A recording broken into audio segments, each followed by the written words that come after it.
Kia ora everyone, I'd like to introduce Anne Genter to our show. Kia ora, Julianne. Kia ora. Julianne is a politician for the Green Party. She is recognised in the transport industry as an expert on transport and wants to create towns and cities that are healthier and happier. In a nutshell, Julianne wants to help everyone in New Zealand to enjoy living and working in a place that is good for you. Other things about Julianne is that she likes to ride around on one of her 4 bikes, go walking in the bush, and being outdoors. We think that Julianne's passion for her work is remarkable, and we love that she considers New Zealand home, as she is originally from the United States. We are curious here at the Purplecows Collective about what you were like as a child. What kind of things did you like to do when you were younger?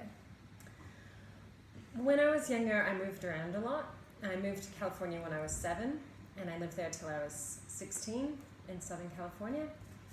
And I guess where I grew up, you had to have a car to get everywhere. It was really beautiful weather, and the ocean was really beautiful, and the trees. But the environment that people lived in was really inhospitable. You had to walk everywhere. There was really bad traffic. So if you're walking, you'd be the only person walking on the road as a kid. You had to get your mom or dad to give you a lift. And there'd be cars everywhere, polluting the atmosphere. And I was, at a really young age, I was really passionate about making the world a better place and looking after the environment and people who were the worst off. So I was kind of a nerd. I just heard one fact once. Is it true that most of California is pretty much mountains? There are a couple of different mountain ranges in California, and there were mountains near where I lived, but I could see them in the distance, and sometimes we'd go on a trip to the mountains. But the city was just really filled with cars instead of people, and I couldn't figure out why that was, and it didn't seem like it was very healthy for the planet or for the people. Who or what inspired you as a young person? That's a really good question. I'm trying to remember any specific people. I guess my uncle was someone who really inspired me, because he was a surfer and he was an environmental engineer, and so his job was all about reducing pollution, and he really loved living in a way that was close to nature. So he used to ride his bike everywhere, even really long distances. He cycled all the way across the United States when he was 21 years old. It took 6 weeks, I think, and that would be really fast, because that's 3,000 miles at least, which is over 5,000 kilometers. So when you were younger in America, did you live near the bush? I lived near the ocean, but I didn't really live near any forests, no. Okay. When did you decide to become a politician and why? I was living in New Zealand, and I was working as an urban and transport planner here in Auckland, and I joined the Green Party because it was the first time in my life there was a political party with politicians who were saying things I really believed in, and that was Jeanette Fitzsimons and Russell Norman at the time, and I wanted to help them campaign for better public transport in Auckland, for electrifying the rail network.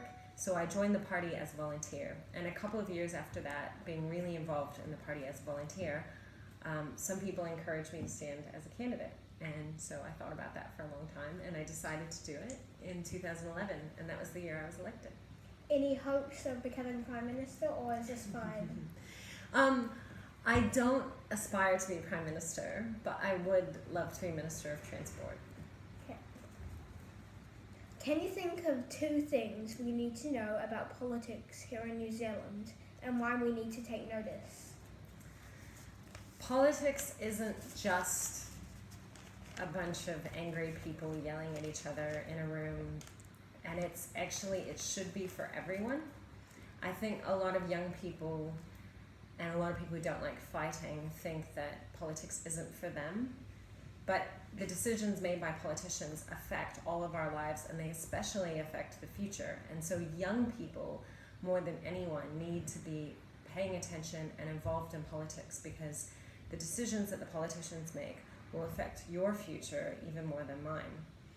And so I think young people need to be involved and to make themselves heard, even though at the moment they're almost excluded from the process. So we need to take it back.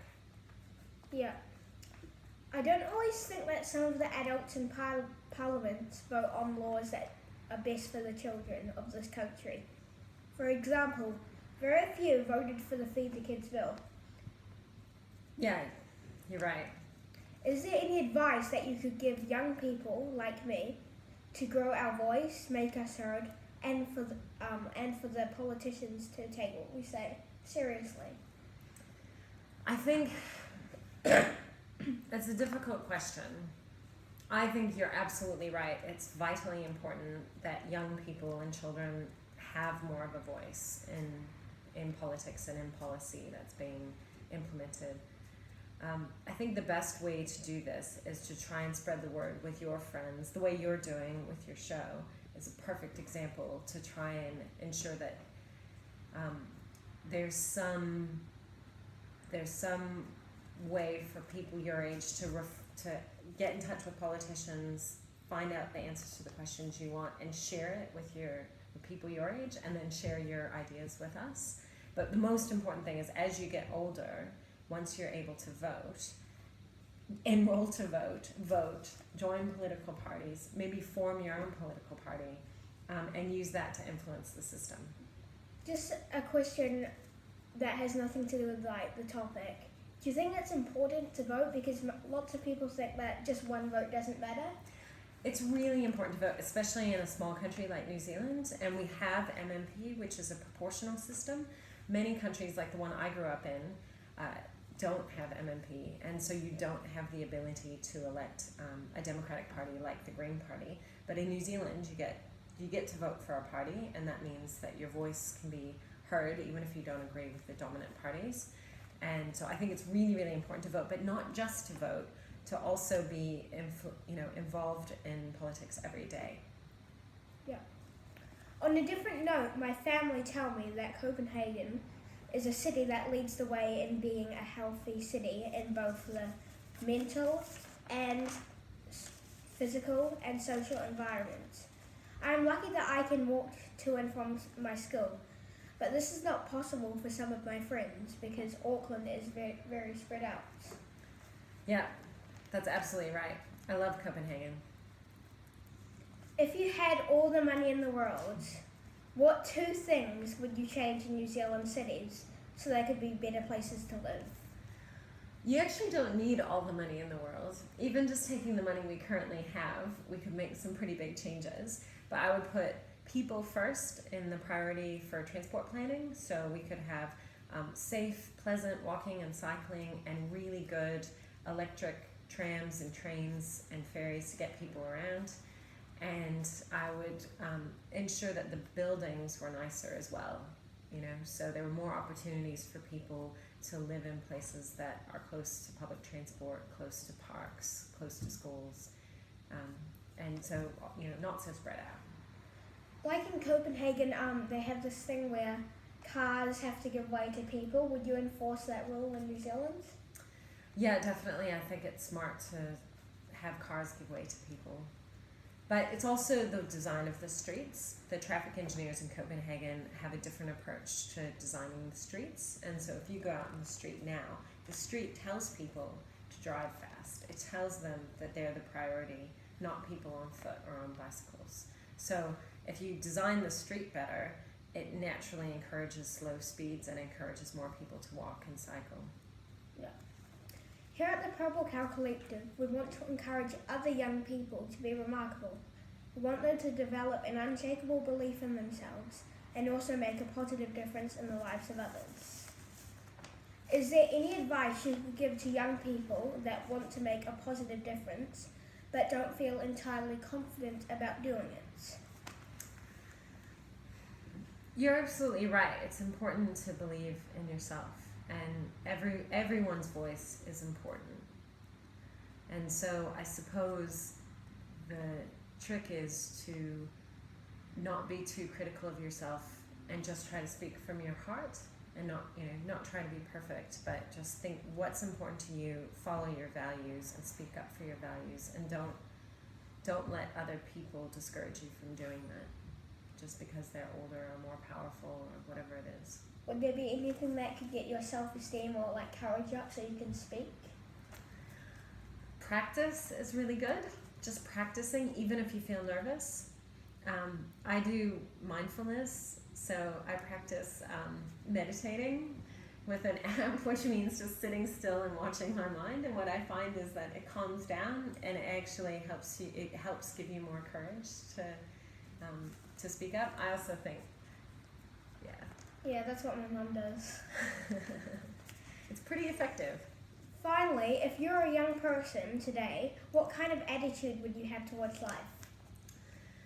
Well, I love life anyway, right? There's so many adventures and so many cool things to discover and so many great things to do. But I think there are big challenges facing humanity, and we need to overcome our interest in just ourselves and think about the wider good and how we can be helping people who aren't as well off as us, and helping the planet so that we can all live happily in the future and enjoy everything that's great about life. Kessa, what do you think that politicians like me could do better to ensure that people your age are well represented and inspired to get involved? Well, I know that you're trying to get all this Feed the Kids bill and stuff out there, but maybe really, really try so that people take into consideration and do all the stuff that's needed, not just about themselves and the economy, what the children and the people need. That would be it. What do you think you're going to do in the future? What's your greatest kind of goal right now, or desire? It would either be playing a sport internationally, or it would be a lawyer. Oh yeah. Because I'm quite good at arguing my points. Yeah. Nice. Thank you, Julianne, for sharing your time with us. I can't wait to share your tips and advice with my community.